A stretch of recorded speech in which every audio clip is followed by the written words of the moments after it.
चलिए आइए, जैसा कि पिछला क्लास में हम लोग पढ़ लिए थे गांधी जी का इंट्रोडक्शन और उनकी जो अन्य नाम है।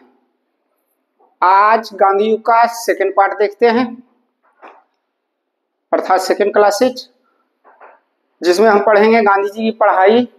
और पढ़ाई के बाद लंदन में गांधी जी जाएंगे। अच्छा एक मिनट, लंदन से पढ़ाई करके आएंगे बाबू, सॉरी दक्षिण अफ्रीका जाएंगे। वहां कुछ घटनाएं उनके साथ जीवन में घटित होगी। उसके बाद वो पहुंचेंगे कहाँ? फिर से भारत, क्योंकि बहुत दिन रहे, समझ रहे हैं, विदेशों में चलते हैं अपने देश, समझ रहे हैं। तो आइए समझते हैं। पिछला क्लास में हम लोग पढ़ ले थे गांधी जी का जन्म, उनका अन्य नाम, गांधी जी की। अब इस क्लास में हम पढ़ते हैं गांधी जी की पढ़ाई और नौकरी के बारे में। गांधी जी की पढ़ाई और नौकरी किस प्रकार है, आइए। तो गांधी जी का जन्म हुआ 2 अक्टूबर 1869 को। गांधी जी का प्राइमरी स्कूल में किस तरह से नामांकन होता है, और वो बच्चा जो सुबह रोते हुए गया है, 4 आदमी टांग के पहुंचाया है, समझ रहे हैं, वो शाम को उछलते कूदते आ रहा है। किस तरह से, आखिर क्या घटना है, उसके बारे में समझेंगे। देखिए आज ना हम आप जो पढ़ाई लिखाई वाले बच्चे हैं, जो देखिएगा खास करके सीबीएसई वाले जो आज करके बच्चे जो हैं और जो प्राइवेट स्कूल में जाते हैं, अब उनको देखिए। जैसे आज के बच्चे को आप देखिएगा ना, पढ़ने लिखने जाने लगेगा तो मेरा ही बेटा है और बेटी है, बड़ा शैतान है, दोनों के दोनों। कई बार तो मन करता है ना कि कूट दे, लेकिन क्या करे, कभी कभी लगता है छोड़ो, ऐसे ही झेल लेते हैं।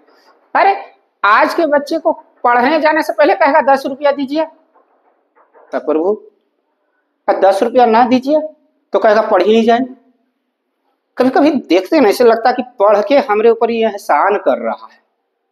एक हम लोग का समय था बाबू। आज के माता पिता को देखिएगा ना, माता खास करके, पिता तो बेचारा थोड़ा अब है ही क्या वैल्यू। अब विशेष बोलेंगे तो कुछ लोग बहुत ज्यादा कमेंट करने लगेंगे कि सर बहुत गड़बड़ कर रहे हो, लेकिन रियलिटी है यही। आज के बच्चे पढ़ने जाएंगे ना, गाड़ी तक छोड़ने जाएंगे तो मम्मी लोग ऐसे हाय बाय हाथ हिलाएगी, ऐसे लगता है ना कि बेटा पढ़ने जा रहा है, बॉर्डर पे लड़े जा रहा है।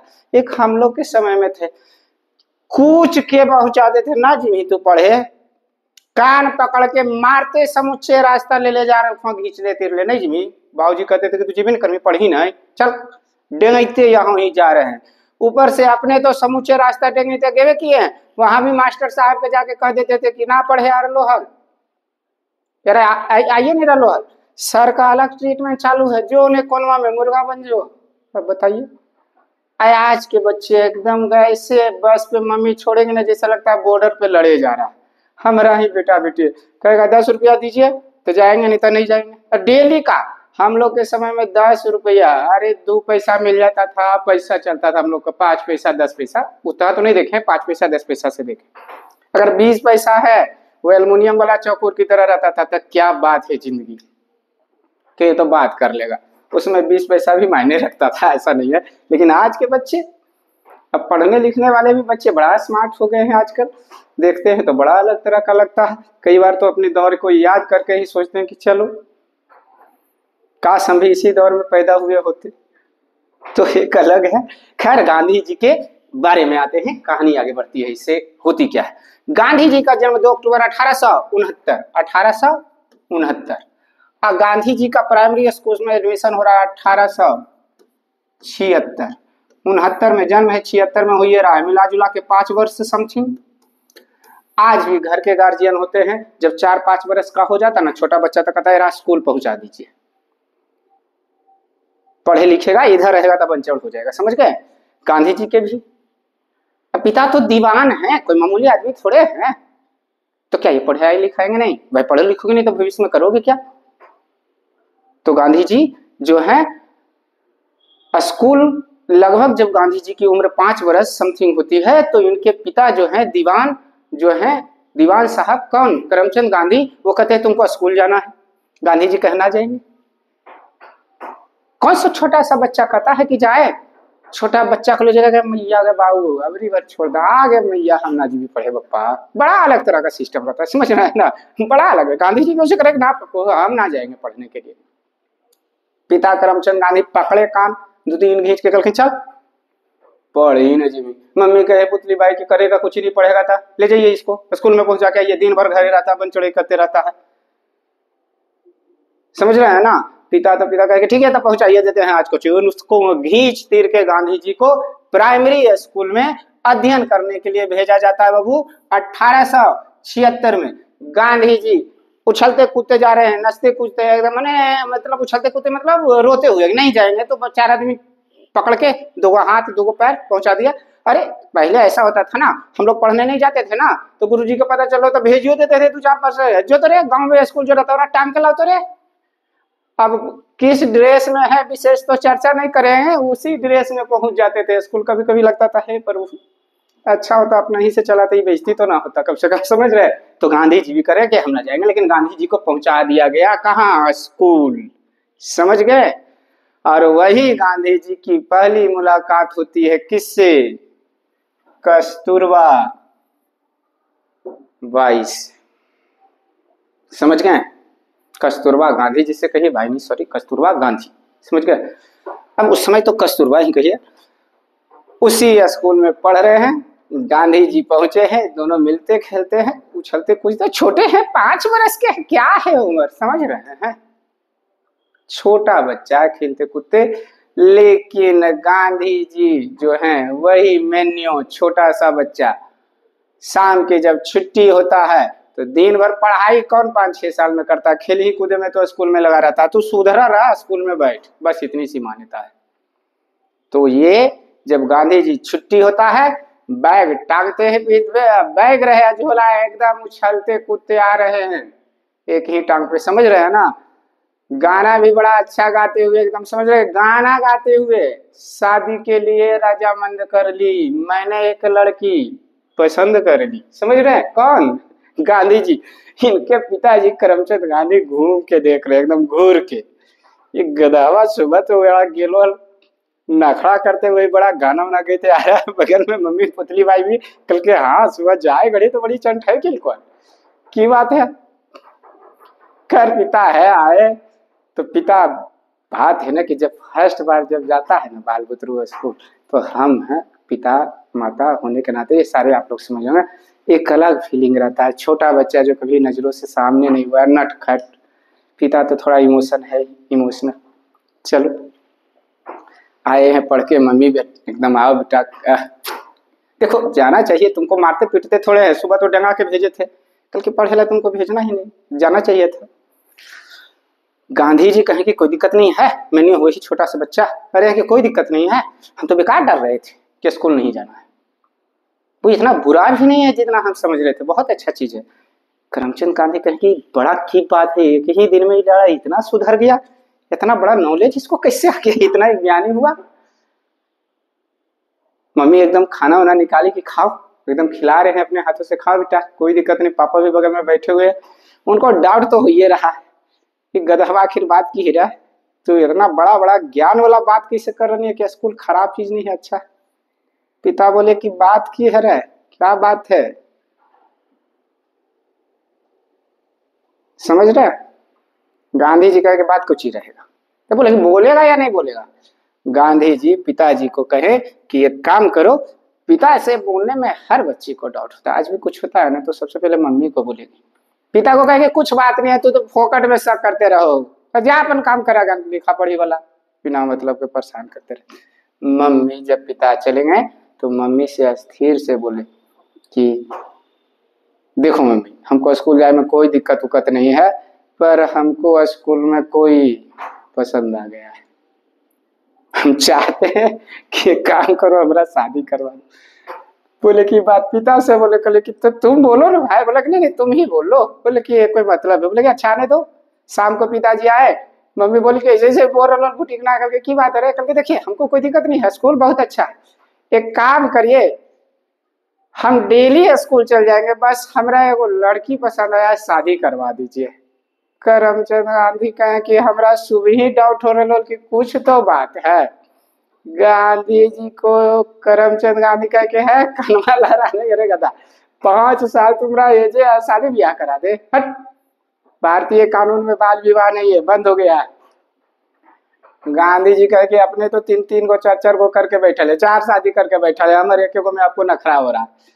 खैर गांधी जी के साथ वाद विवाद में पिताजी कहे कि कोई दिक्कत नहीं है, थोड़ा बड़े हो जाओ, पढ़ लिख लो, मैट्रिक के पास करोगे तो शादी ब्याह करा देंगे, मैट्रिक के बाद करके कोई मतलब। बोले कि अरे हम क्या करें, बाल विवाह प्रतिबंध लगा ले। थोड़ा सा समझ गए, प्रतिबंध लगा हुआ नहीं संभव है, तुम भी जेल जाएगा, हमरो जाएगा, पुलिस आवेगा, पुलिस समझते हो ना आप, पहले जानते हैं गांव वगैरह में छोटा छोटा बच्चा बहुत डरता था, छोटे बच्चों को कहते था पुलिस आ लो, चल रहे भाग रहे, तो पुलिस से बड़ा डरता, कहते पुलिस आ जाती, कल के ठीक है, कहते तो मामला गड़बड़ है, तो कल के काम करते हैं, शादी नहीं करा सकते, सगाई तो करा ही सका है, सगाई करा दीजिए, दोनों मिलकर ओजी पर खेले कूदेंगे, पढ़ेंगे लिखेंगे, की दिक्कत है। पिताजी समझ गए कि माने होने वाला तो है नहीं, जिद्दी तो बचपने से है, कहेंगे तो ठीक है चलो तुम्हारी सगाई करवा देते। बोले दीवान है, अब पिताजी बोले कि भाई अगला बच्ची है, लड़की है, उसके पिता से भी बात करेंगे तब न कहेंगे धत तेरी के, आप ठहरे दीवान, काहे का दीवान जब ये काम भी नहीं करवा सकते, हमरा तोरा पर भरोसा न को, हकू दीवान की डाउटिया है, तो कह रहे ऐसे काहे बोलता है, तो समझ रहे। खैर इसको याद करने के लिए हम आपको बता रहे हैं कि गांधी जी की प्राइमरी स्कूल की शिक्षाएं कब कराई गई, 1876 में। मेन रूप से पूछेगा गांधी जी की कस्तूरबा से सगाई कब हुई थी, तो 1876 में, समझ गए।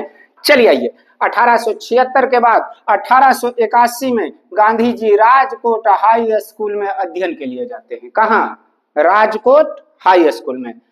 और 1883 उम्र में 13 वर्ष की उम्र में कस्तूरबा से क्या करते हैं? विवाह। अब गांधी जी को पिताजी ने कहा कि थोड़ा बड़ा हो जाए तो शादी करा देंगे, अब हाई स्कूल पहुंचे, कहा कि अभी कितना बड़ा हो जी, अब शादी विवाह करा दीजिए। गए कि चलो हाई स्कूल में पहुंचिए गया, मैट्रिक विट्रिक दे लो बढ़िया सब, चलो शादी विवाह करा देते। तो कस्तूरबा से सगाई बाबू 1876, शादी 1883 में, कितने वर्ष की उम्र में? 13 वर्ष की उम्र में। अब देखिए 83 में शादी हुई है और 1885 में करमचंद गांधी की मृत्यु हो जाएगी। 1885 में 63 वर्ष की आयु में पिता का निधन। समझ गए? तो 4 डेट यहां से समझ लीजिए। पहला, प्राइमरी स्कूल में अध्ययन के लिए गए 1876 में, कस्तूरबा से सगाई भी 1876 में, राजकोट हाई स्कूल में अध्ययन के लिए गांधी जी कब गए? तो 1881 में, कस्तूरबा से शादी हुई 1883 में। समझ गए? पिता का निधन 63 वर्ष की आयु में, कहा कितना कब? 1885 में। चलिए इसके बाद अब समझते हैं। 1887 में गांधी जी राजकोट हाई स्कूल में, देखिए राजकोट हाई स्कूल में अध्ययन के लिए गए थे, मैट्रिक की परीक्षा पास करके भावनगर के सामल दास कॉलेज में एडमिशन लेते हैं। कहा? भावनगर के सामल दास कॉलेज में। पूछेगा ये क्वेश्चन, गांधी जी ने मैट्रिक की परीक्षा कहाँ से पास की थी? तो राजकोट हाई स्कूल से। समझ गए? और उसके बाद उच्च शिक्षा के लिए उन्होंने एडमिशन कहाँ लिया? सामन दास कॉलेज में। समझ गए? लेकिन कुछ ही समय बाद, लगभग 1 साल बाद, इन्होंने पढ़ाई क्या किया? छोड़ दिया।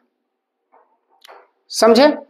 और पढ़ाई छोड़ करके 1888 में, यहाँ इन्होंने पढ़ाई क्या किया? छोड़ दिया। 1888 में प्रथम पुत्र का जन्म होता है, वही हरिलाल का जन्म होता है। कब? 1888 में। और इस समय जो पत्नी है, देखिए कोई बोले या ना बोले, घर में जो पत्नी होती है ना, वो जरूर बोलती है, जरूर टोकती है। अब पहले 2 गो हलाब, 2 गो से 3 गो लो, 3 गो से 4 गो हो, तब पढ़ते लिखते रहिएगा कि कुछ काम धंधा करिएगा, कुछ काम करिए। गांधी जी कहें कि क्या काम करें?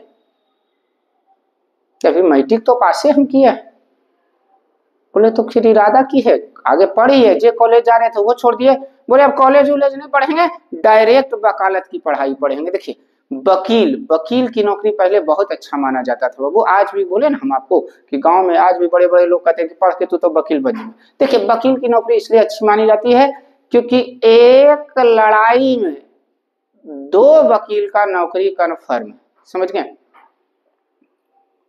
अगर मान लीजिए हम अपना पड़ोसिया से लड़ गए या किसी भी एक व्यक्ति से हम झगड़ा कर लिए, तो एक वकील हम रखेंगे और एक वकील वो रखेगा, एक मारने वाला और एक मार खाने वाला। 2 वकील के नौकरी कन्फर्म हो, और इसलिए पहले वकालत की नौकरी बड़ा अच्छा माना जाता। आज भी देखिएगा वकील है, वकील को देखिएगा, जज को देखिएगा, वो किसी को नहीं वैल्यू देगा। बढ़िया बढ़िया एसडीओ, बीडीओ, डीएम, जज, आप क्या बोलते हैं, विधायक साहब के डांट देगा, बैठो उधर, कोई वैल्यू नहीं है उसके सामने। तो बड़ा अच्छा वकालत की पढ़ाई मानी जाती थी। तो गांधी जी कहे हम वकील बनेंगे, वकालत की पढ़ाई करेंगे, और गांधी जी वकालत की पढ़ाई के लिए लंदन जाते हैं। कहाँ? वकालत मतलब बैरिस्टर की पढ़ाई के लिए कहाँ? लंदन रवाना। समझ गए? अब लंदन से पढ़ाई करके लौटे कब? 1891। पूछेगा गांधी जी के प्रथम पुत्र का जन्म 1888 में। गांधी जी वकालत की पढ़ाई के लिए कहाँ गए थे? लंदन। कब? 1888 में। गांधी जी वकालत की पढ़ाई पूरा करके कब आए? 1891 में। समझ गए? गांधी जी वकालत की पढ़ाई के लिए 1891 में, और उसी समय माता पुतलीबाई का क्या हो गया? निधन हो गया। अब जब तक मम्मी थी, पढ़ाई करके आए थे वकालत के लिए, तो कौन सा तुरंत इनको वकालत में बहुत ज्यादा मतलब उच्च नाम मिल गया था कि सारे लोग जान रहे थे कि जो गांधी जी को बढ़िया वकील हैं। धीरे धीरे कर रहे थे। खैर अभी उतना नहीं समझ रहे थे, तो घर में बैठे हुए थे, क्योंकि मम्मी थी ही, कुछ ना कुछ तो इधर मम्मी छिपा उपा के रखती है बाबू। आज भी देखिएगा माता जो है, मम्मी आप कहिए, पिताजी अगर 100 रुपया दिए हैं तो तुम्हारे पॉकेट में सुबह 200 रुपया ऑटोमेटिक हो जाएगा। वो कैसे होता है वो समझ रहे, माता के पास है, लो रख, समझ रहे हैं? तो ये अलग है। आइए इधर आते हैं। खैर माता पुतलीबाई का निधन हो जाता है। माता पुतलीबाई का निधन होना कि गांधी जी को तो लगता है जैसे मेरा पूरा संसार ही उजड़ गया। पिता ने भी साथ छोड़ दिया, माता ने भी साथ छोड़ दिया।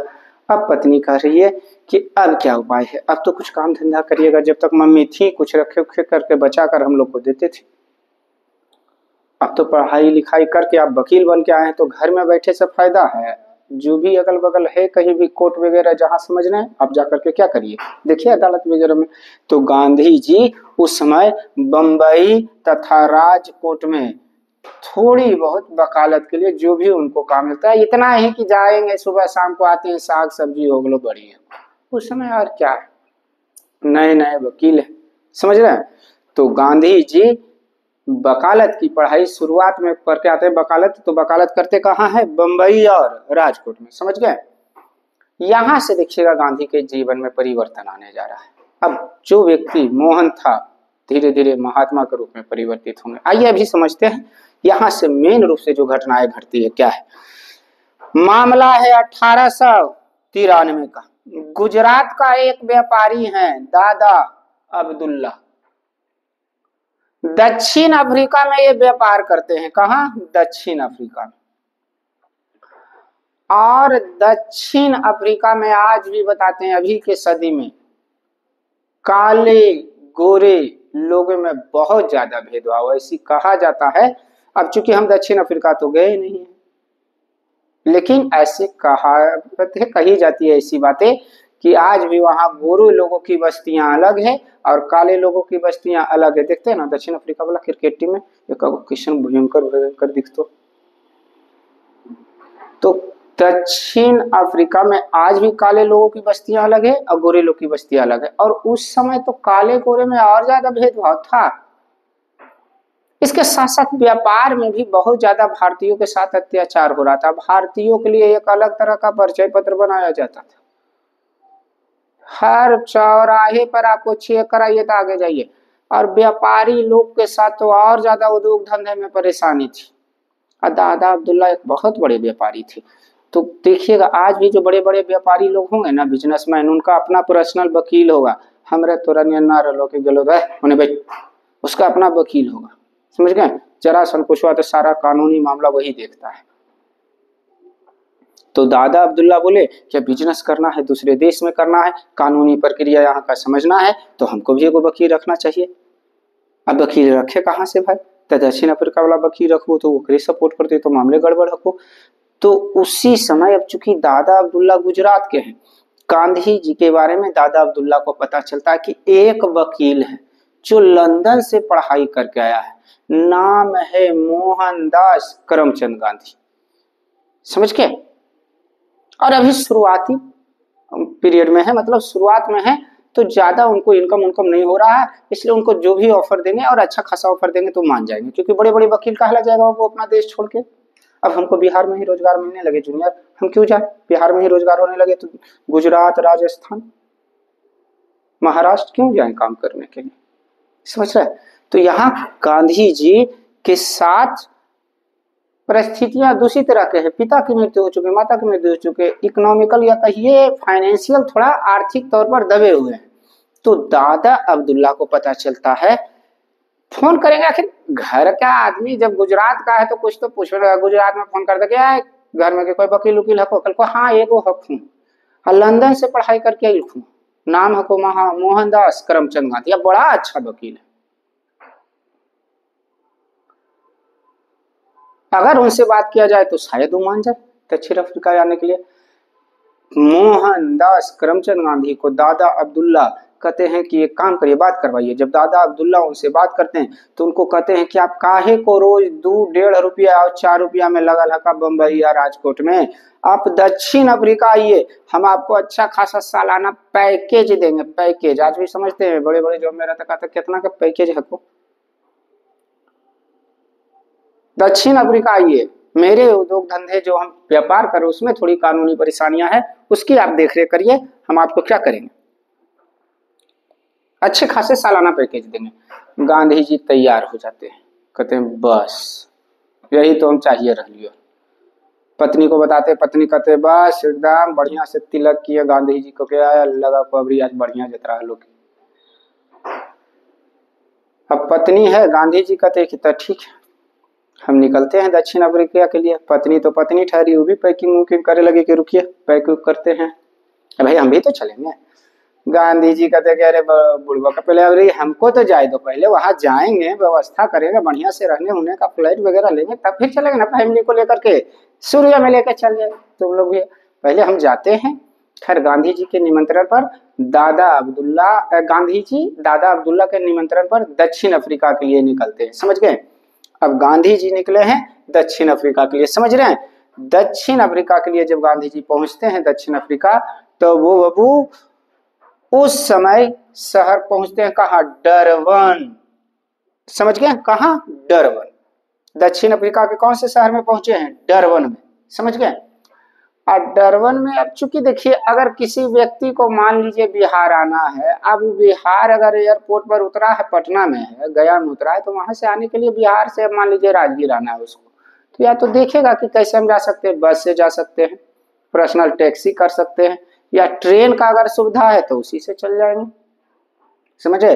गांधी जी को देखे कि अरे एकदम मैं बढ़िया से आया, मैसेज किया टेंशन मतलब तो रिजर्वेशन करी ले बढ़िया वाला ट्रेन से आइए एकदम डरबन से, कहा प्रिटोरिया, प्रिटोरिया पहुंचना है उनको, बढ़िया वाला एकदम एसी वाला में गांधी जी के किए हैं, दादा अब्दुल्ला रिजर्वेशन करवा दिए हैं। गांधी जी ट्रेन में बैठते हैं और निकलते हैं डरबन से, कहा प्रिटोरिया के लिए। समझ रहे हैं?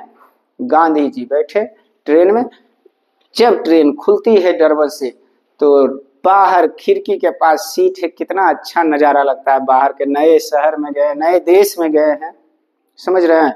जरा बाहर देखते हैं, आज भी देखिएगा अब घूमने फिरने के लिए या कहीं कहीं काम करने के लिए बाहर भी जाए, खिड़की के पास अगर है ना सीट, तो यदि बाहर का नजारा देखते चला, क्या मस्त फीलिंग आ रहा है, अच्छा लग रहा है। समझे? गांधी जी भी बाहर का नजारा देखते हुए जा रहे थे, लेकिन उसी समय केबिन में बहुत सारे गोरे लोग भी उसी ट्रेन में सफर कर रहे थे। जब देखता है कि एक काला आदमी बैठा हुआ है, काला आदमी, समझ रहे? तो काला मतलब ऐसा मत समझिए कि उतना भी काला है, लेकिन अब अंग्रेज लोग के सामने, गोरे के सामने तो कुछ काले ही है बाबू।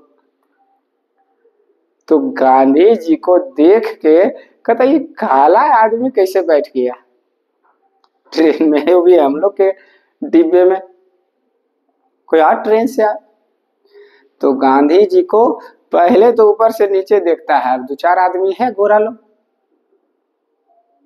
देख रहा है ऊपर से नीचे तक। गांधी जी भी देख रहे हैं, नए शहर है कि की बात है, पर वही बड़ा हमरा घूर के देख रहे हैं। गांधी जी भी इंतजारे में थे कि कुछ बोला है ओकर बाद हम बतिएबी। तो उसने ऊपर से नीचे देख के कहा कि अरे कल हुआ काला आदमी तुम बैठ कैसे गया इसमें? गांधी जी कहे क्यों क्यों नहीं बैठ सकते, मेरा टिकट है।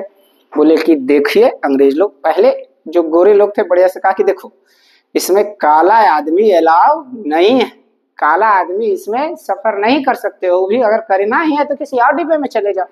इस डिब्बे में सारे गोरे लोग बैठे हुए, इसलिए तुम काला आदमी इसमें डिब्बा में नहीं बैठ सकते। अब गांधी जी भी है कोई मामूली आदमी, बताओ वकील है।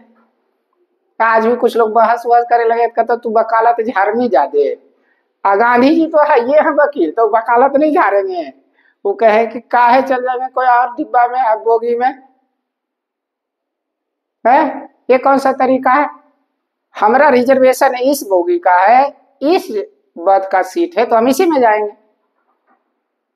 अब गांधी जी का बोलना इतना कि गोरे लोग का टेम्परेचर चढ़ गया। जो बेचारा समझ लो, बेचारा कहीं बढ़िया से वो लोग समझा रहा था कि देखो आगे उतर करके डिब्बा चेंज कर लो, किसी और डिब्बे में चले जाओ। गांधी जी मानने के लिए नहीं कि काहे चल जाए, मेरा बर्थ रिजर्वेशन इसमें है, मेरा इसमें सीट है, हम किसी और डिब्बे में क्यों चल जाए, वकील है। कल वकील ही तो मामूली समझ नहीं है।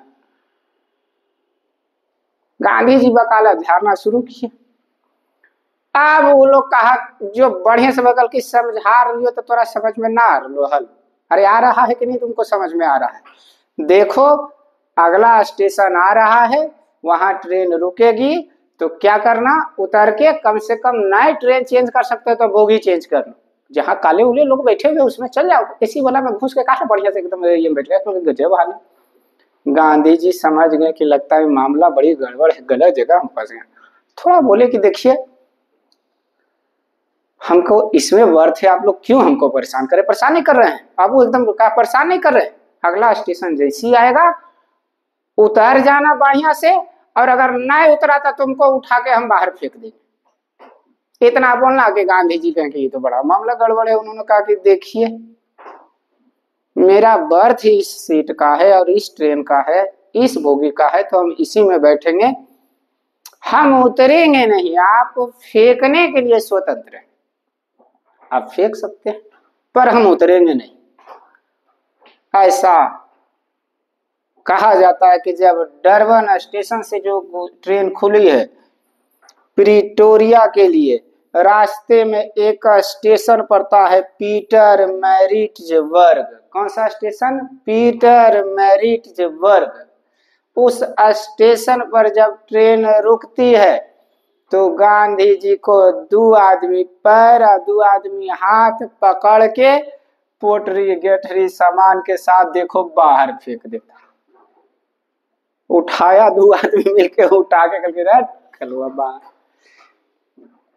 अब बताओ बाबू, नया शहर है, नया देश न कहिए, शहर क्या नए शहर हैं, अकेले सफर कर रहे हैं, और चार आदमी मिलके हाथ पैर पकड़ के ट्रेन से तुमको बाहर फेंक दे, कैसा फील हो रहा होगा।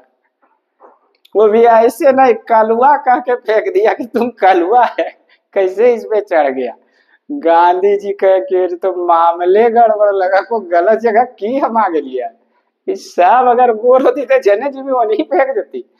गांधी जी को पीटरमैरिट स्टेशन पर फेंक दिया जाता है बाहर ट्रेन से, अभी सामान सहित। गांधी जी के बारे में एक चीज ध्यान रखिएगा, अब बताइए उस इंसान के साथ कैसा फील हो रहा होगा जिसको नए शहर में नए जगह पे फेंक दिया गया है ट्रेन से। वो भी कोई मामूली आदमी रहे तो कहा जाए वकील है, बात है कि जिसकी प्रतिष्ठा होती है ना, अगर उसको थोड़ा सा भी ठेस लगे तो बड़ा बहुत बुरा लगता है।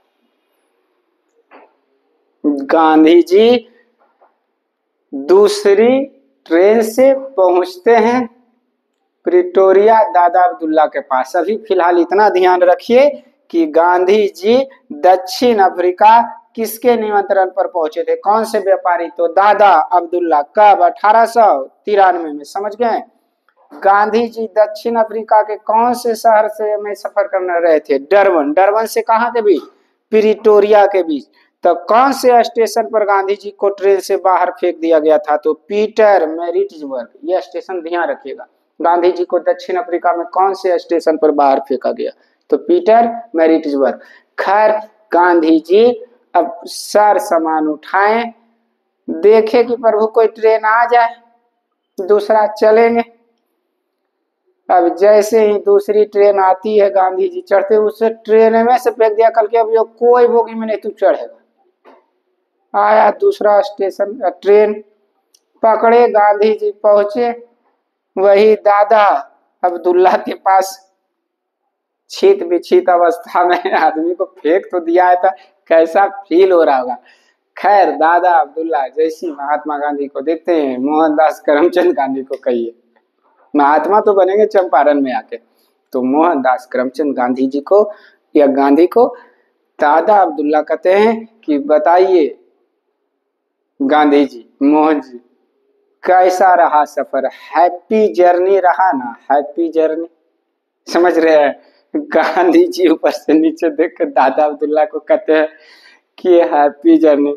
वो कहते हैं सर धन्यवाद, थैंक्स आपका। दादा अब्दुल्ला सोचे कि एसयूसी वाला टिकट कटवा दिए थे इसलिए थैंक्स कह रहे हैं। भाई बढ़िया से आए हुए हैं इसलिए धन्यवाद हमको कह रहे। गांधी जी को दादा अब्दुल्ला कहें कि नहीं कोई दिक्कत नहीं, वो तो मेरी जिम्मेवारी थी कि आपको हम बढ़िया वाला सफर, अच्छा वाला टिकट उकट कटा के दे एसयूसी वाला में। बोले कि प्रभु ओरा थैंक्स ना कह रही हो। दादा अब्दुल्ला कहेंगे तो अबरी क्या किए? बोले कि थैंक्स हम आपको इस बात के लिए कह रहे हैं कि आपने मेरा टिकट ट्रेन का करवाया था। अच्छा है आपने ट्रेन का टिकट कटवाया था, अगर गलती से प्लेन का कटा दिए होते तो अभी तक मालूम होता हम कोई पेड़ से लटके हुए हैं। अगर गलती से अगर पानी वाला हवाई जहाज, समझ रहे हो ना, अब पानी वाला जहाज के किए हुए थे तो अभी हम तैर रहे होते। दादा अब्दुल्ला समझ गए कि मामला लगता है इनके साथ रास्ते में कुछ हो गया, जो हम लोग झेल रहे हैं इनके साथ हो गया। पर वो काम किया कहिए आग में घी के समान। वकील आदमी को उठा के बाहर फेंके हो छोड़ेगा? दादा अब्दुल्ला को कहे कि कौची होलो कौची, कल की कौची होलो, हमरा ट्रेन में से बाहर फेंक दिल को कलुआ कह के कि काला आदमी तुम चढ़ कैसे गया? ये तो अच्छा था कि आपने टिकट ट्रेन का करवाया था। समझ लीजिए अगर प्लेन उलेन रहता तो हम कहाँ अभी रहते। दादा अब्दुल्ला बात है ना बाबू कि जब दुखी आदमी मिले ना, कोई सुनाने लगे, वो भी वकील है, तो अगला आदमी को भी अपना दुख बर्दाश्त नहीं होता, लगता हम सुनाइए दें। दादा अब्दुल्ला कहे कि बस समझ गए, समझ में आया ना, हम तोरा बोले लिए यहाँ काहेला, यह सब मामला है। कल के आए ऐसे होता है, बता ऐसे होता है। अभी तो कुछ नहीं हुआ है, बाहर आप निकलिए तो सही, यहाँ अपनी पत्नी को लेकर के हम नहीं घूम सकते। बोले हैं ये कौन सा नया नियम है? बोले यहाँ वही मैरिज वैलिड है जो चर्च में हुआ है।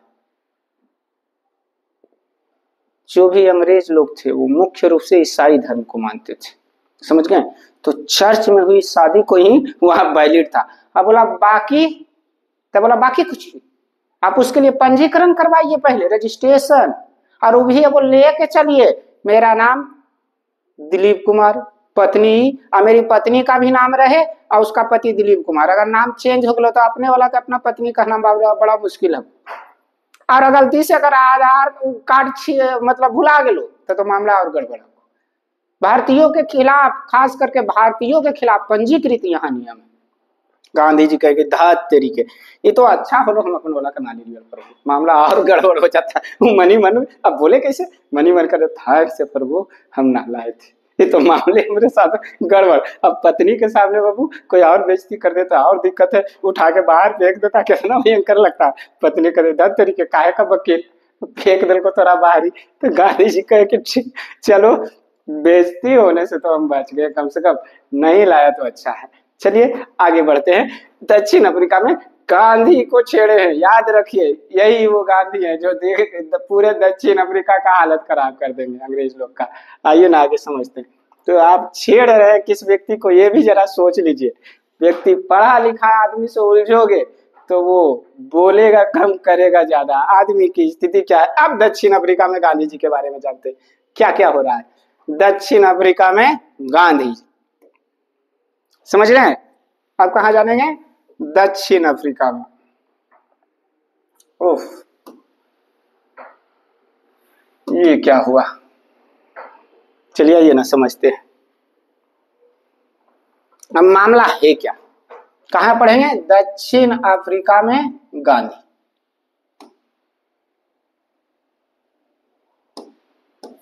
चलिए समझते हैं।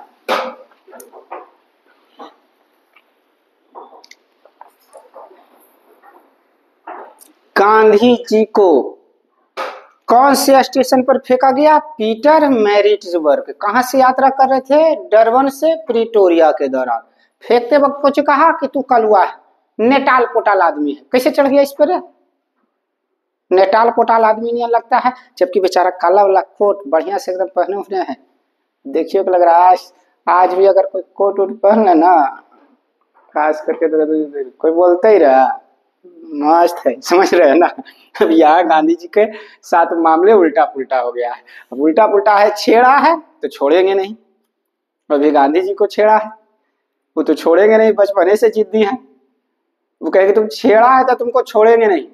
गांधी जी ने सारी बातें जब दादा अब्दुल्ला को पूछा तो दादा अब्दुल्ला कहे कि तो तोरा कलुआ कह के फेंक दल को, कल के कलुआ को नेटाल पोटाल आदमी का नेटाल पोटाल करके फेंक दिया। समझ रहे?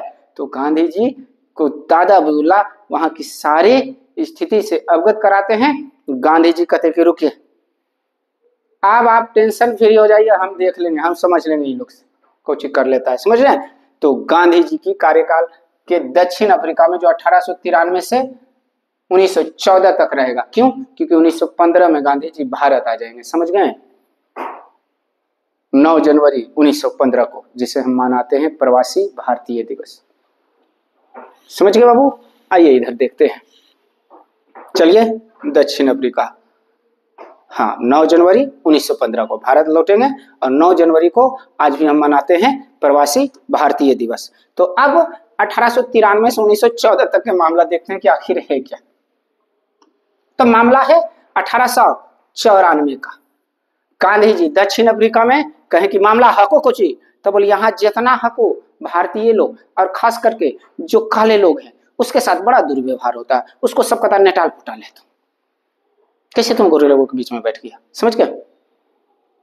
गांधी जी कहें कि अच्छा ऐसा बोलता है, इसको तो छोड़ेंगे नहीं, हमारा तो ऊपर से फेंक दल कहना पूरे के निपटा देंगे।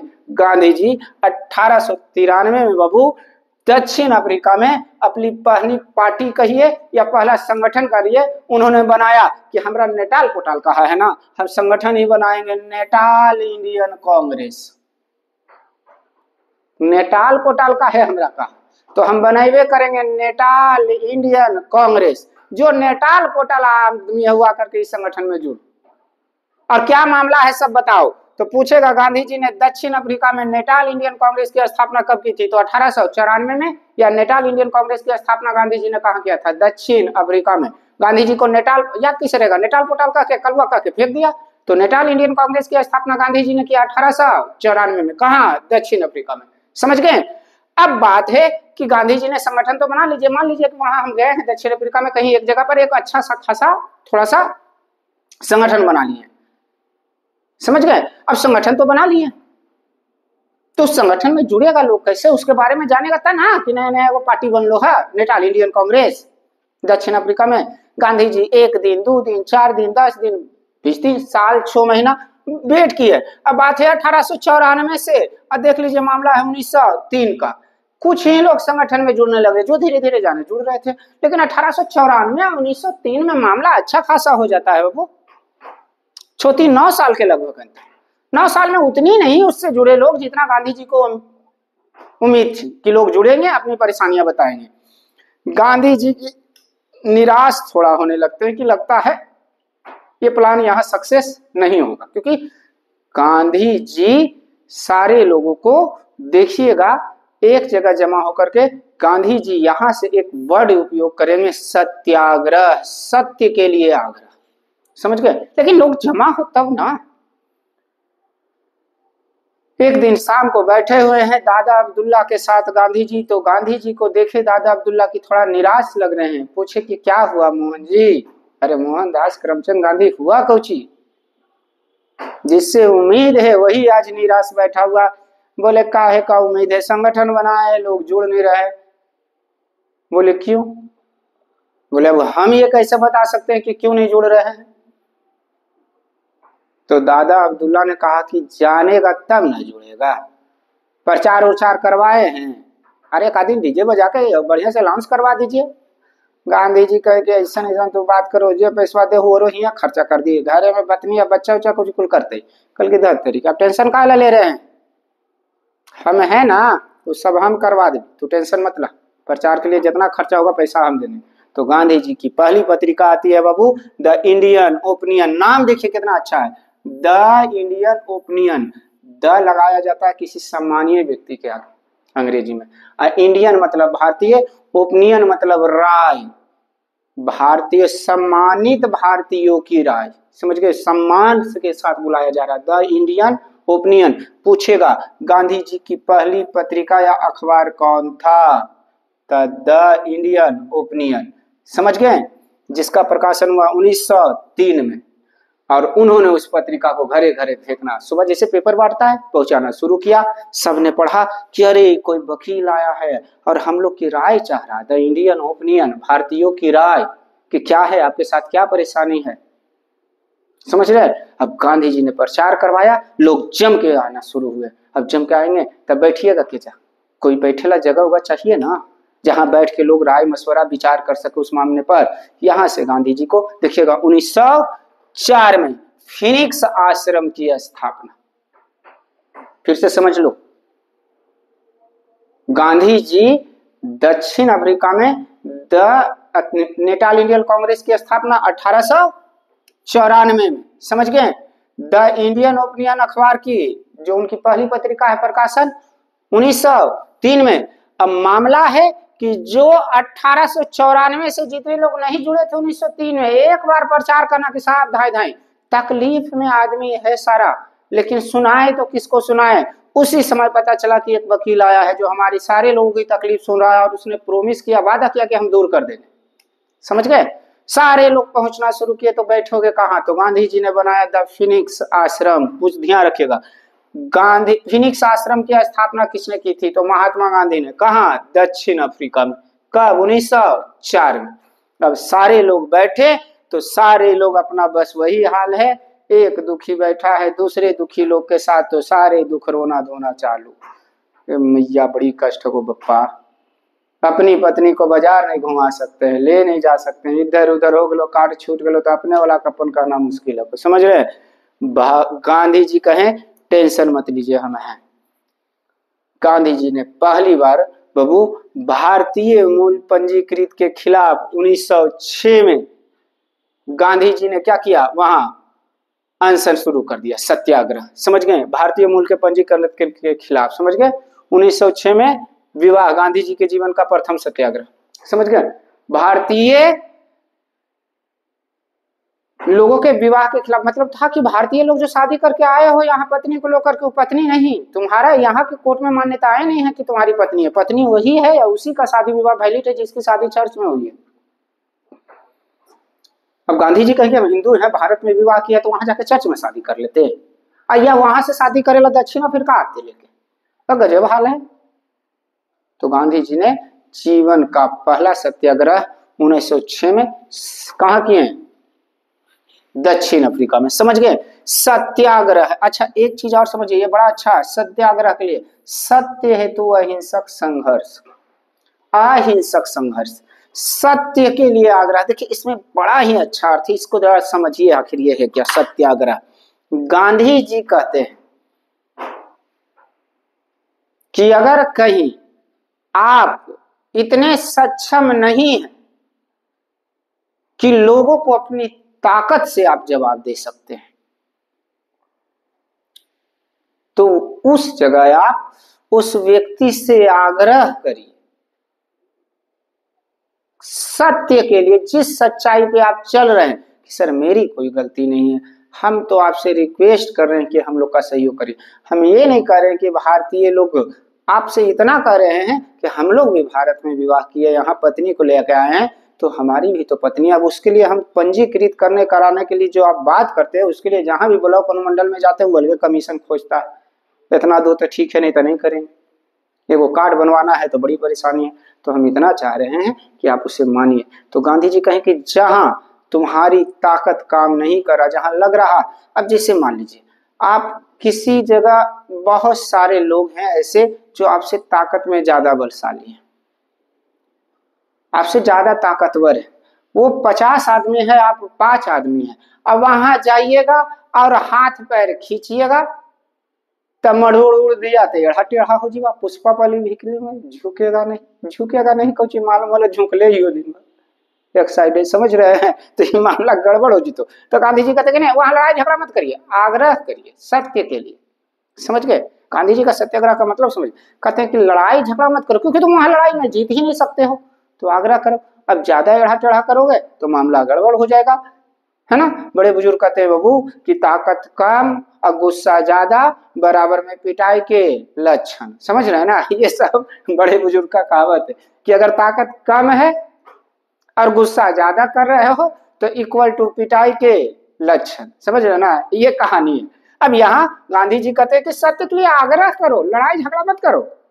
गांधी जी झेल चुके हैं। पहले गांधी जी ने क्या किया था, टाइट में बोला था कि तू उतार दे, ना उतर। फिर गांधी जी थोड़ा नॉर्मलाइज हुए कि ठीक है फेंके क्या को तो तू फेंक दा, लेकिन ना हम उतर, उठा के फेंक दिया। तो गांधी जी समझ गए, अरे बाप रे, ये तो मामला बड़ा गड़बड़ है। अब नए शहर में नए तरह से वेलकम हुआ है, तो गांधी जी तो उस चीज को झेले में बोले ना ना, लड़ाई नहीं करना, टेढ़ियाना भी नहीं, ज्यादा तीव्र और आवेश में भी आके नहीं बात करना, उससे आग्रह करना। समझ रहे हैं ना, ये गांधी जी कह रहे हैं। तो लोगों को समझाया कि टेंशन मत लीजिए, इसकी परेशानी का हल निकलेगा। आइए, गांधी जी को जैसी वो सत्याग्रह करते हैं, अब इस बात से सारे अंग्रेज और वो दक्षिण अफ्रीका में जो भी अंग्रेज सिपाही हैं घबराए हुए कि ये एगो कौन नया आ गया हो जो बड़ी वकालत पढ़ रहे हैं। गांधी जी पहली बार जेल कब गए, ध्यान रखिएगा, भारत में नहीं, दक्षिण अफ्रीका में पहली बार जेल जाते हैं गांधी जी, याद रखिएगा। भारत में भी पढ़ेंगे जब गांधी जी को पहली बार रॉलेट एक्ट के खिलाफ, जालियांवाला बाग हत्याकांड से पहले पंजाब के लिए निकले, वहां गांधी जी की पहली गिरफ्तारी होती है स्टेशन पर। समझ गए? भारत में वो एक अलग मामला है, वो आगे चलकर चर्चा करें। तो गांधी जी की पहली बार जेल गए बाबू गांधी जी 10 जनवरी 1908 को, कहा? दक्षिण अफ्रीका। समझ गए? भारतीय मूल के समर्थन में पंजीकृत के खिलाफ इन्होंने जब इस तरह से करना शुरू किया तो गांधी जी को पकड़ के जेल में डाल दिया गया। ले, बहुत उड़ रहा तुम। तो एक चीज पूछेगा आपको, अगर इतना सिर्फ पूछ रहा है कि गांधी जी पहली बार जेल कब गए, तो 10 जनवरी 1908 को, कहा? दक्षिण अफ्रीका। गांधी जी भारत में पहली बार जेल कब गए, तो वो मामला अलग हो जाए। समझ गए? चलिए इधर आते हैं। अब जेल गए हैं तो जेल में बैठल थोड़े रहेंगे, कुछ करेंगे। वकील आदमी है, उनको पत्थर तोड़ेगा ना, टूट तू हमरा से। समझ रहे हैं? आइए, 1909 में जेल में बैठे बैठे उन्होंने एक पुस्तक लिख दिया, हिंद स्वराज। हिंद मतलब हिंदुस्तानी, स्वराज मतलब अपना राज्य, भारतीयों का स्वतंत्र राज्य। तो गांधी जी ने हिंद स्वराज पुस्तक की रचना कब की? 1909 में। समझ गए? उसी बीच में गांधी जी जेल में ही बाबू देखिएगा, 2 लेखक से बड़ा प्रभावित होते हैं, उनकी पुस्तकों को पढ़ते हैं। एक टॉलस्टॉय फॉर्म, जोहान्सबर्ग में गांधी जी स्थापना करते हैं। टॉलस्टॉय जो एक रूसी लेखक, इनसे बड़ा प्रभावित, जेल में बैठे बैठे इनकी पुस्तकों को पढ़ते हैं। और गांधी जी ने 1910 में टॉलस्टॉय फॉर्म की स्थापना की जोहान्सबर्ग में। समझ गए? गांधी जी 2 लेखक से, एक टॉलस्टॉय और एक जॉन रस्किन, जॉन रस्किन कहिए, उनसे बहुत प्रभावित थे। गांधी जी का जो बार बार देखते हैं ना अनशन, भूख हड़ताल, वो जॉन रस्किन से ही उन्हें पुस्तक से उन्होंने सीखा है। समझ गए? और टॉलस्टॉय से सीखा उन्होंने अहिंसक विद्रोह, बिना हिंसा किए हुए लोगों का विरोध करना, जिसे आप सत्याग्रह कह सकते हैं। सत्याग्रह वाली घटना इसी रूसी लेखक टॉलस्टॉय से। तो उनके सम्मान में टॉलस्टॉय फॉर्म की स्थापना गांधी जी ने कब किया? 1910 में। तो आइए जरा अब इसको समझ लेते हैं फिर से एक बार, क्योंकि अब गांधी जी 1910, 11, 12, 13, 14 ऐसे ही लगभग जेल से निकल करके फिर कुछ समय तक वहां काम करते हैं, फिर कहते हैं कि छोड़ो अब चलते हैं अपना देश। 14 से 18 के बीच में प्रथम विश्व युद्ध ना। आइए, तो गांधी जी को यहाँ ध्यान रखिएगा, दक्षिण अफ्रीका में नेटाल इंडियन कांग्रेस की स्थापना किसने किया? तो महात्मा गांधी ने। कहाँ किया? तो दक्षिण अफ्रीका में। कब? 1894 में। अब कोई जुड़िए नहीं रहा है तो प्रचार करवाने के लिए द इंडियन ओपिनियन नामक अखबार की स्थापना गांधी जी ने कब की? 1903 में। कहाँ बाबू? दक्षिण अफ्रीका में ही। समझ गए? गांधी जी की पहली पत्रिका अगर पूछ दे, बहुत अच्छा क्वेश्चन है, गांधी जी की पहली पत्रिका द इंडियन ओपिनियन। बहुत बार पूछा गया है कि गांधी जी की पहली पत्रिका कौन है? The Indian opinion. आइए, फिनिक्स आश्रम की स्थापना गांधी जी ने कब किया? 1904 में। प्रचार उचार किया तो बहुत सारा आदमी आया, सब बैठ के दुखड़ा रोवे लगा, ऐसे है वैसे है, कोई को। तो गांधी जी ने भारतीय मूल के पंजीकृत के खिलाफ पहला सत्याग्रह किया 1906 में। भारतीय लोगों के विवाह के खिलाफ। क्या विवाह करावेगा तो पंजीकरण करेगा, विवाह करेगा, ये कौन तरीका है? समझ गए? और उन्होंने पहला सत्याग्रह किया 1906 में। सत्य है तो सत्याग्रह का अर्थ सत्य है तो अहिंसक संघर्ष। समझ गए? गांधी जी पहली बार जेल गए 10 जनवरी 1908 को। कहा? दक्षिण अफ्रीका। दक्षिण अफ्रीका में। समझ गए? चलिए इधर आते हैं। हिंद स्वराज पुस्तक की रचना किसने किया? तो महात्मा गांधी ने। कब? 1909। समझ गए? जेल में बैठे बैठे लिख दिए। चल, 1910 में जब आए तो टॉलस्टॉय फर्म की स्थापना की, क्योंकि उनकी पुस्तक को इन्होंने पढ़ा था जेल में, रूसी लेखक जो। और इनके बाद आगे पढ़ेंगे हम।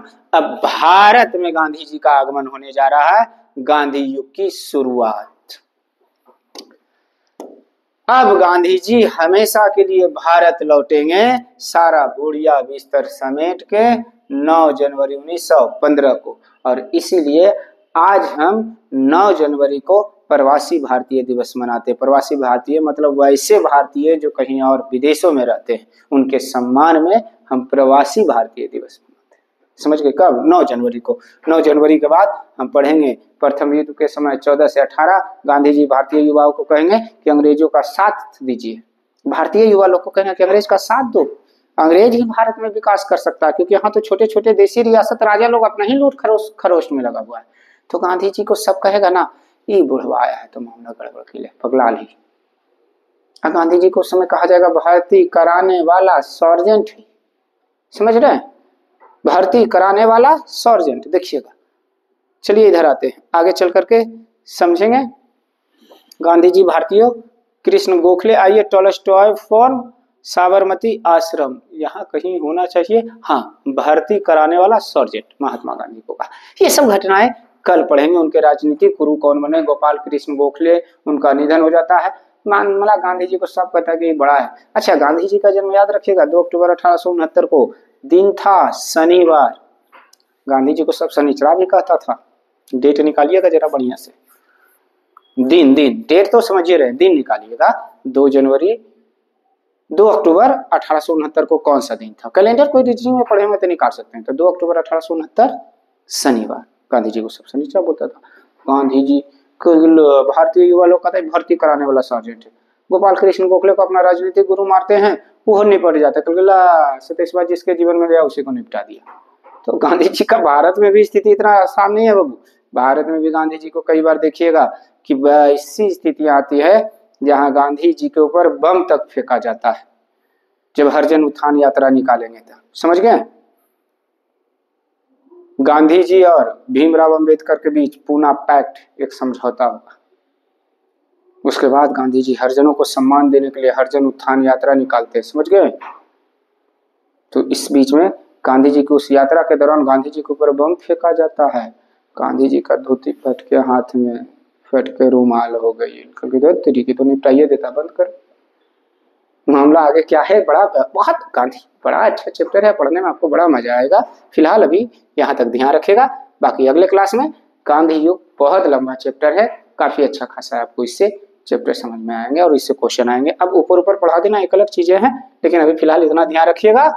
नेटाल इंडियन कांग्रेस की स्थापना 1894, the Indian opinion Gandhi ji की पहली पत्रिका द इंडियन ओपिनियन 1903, फिनिक्स आश्रम की स्थापना 1904, गांधी जी का पहला सत्याग्रह 1906 में भारतीय मूल के पंजीकृत के खिलाफ, गांधी जी पहली बार जेल गए 10 जनवरी 1908 को। हिंद स्वराज पुस्तक की रचना गांधी जी ने किया 1909 में। टोल्स्टॉय फर्म की स्थापना जोहान वर्ष में गांधी जी ने कब किया? 1910 में। किससे प्रभावित होकर? रूसी लेखक। तो गांधी युग की शुरुआत कल पढ़ेंगे अगले क्लास में। तो आज की सेवा समाप्त करते हैं। चलिए रहने दीजिए।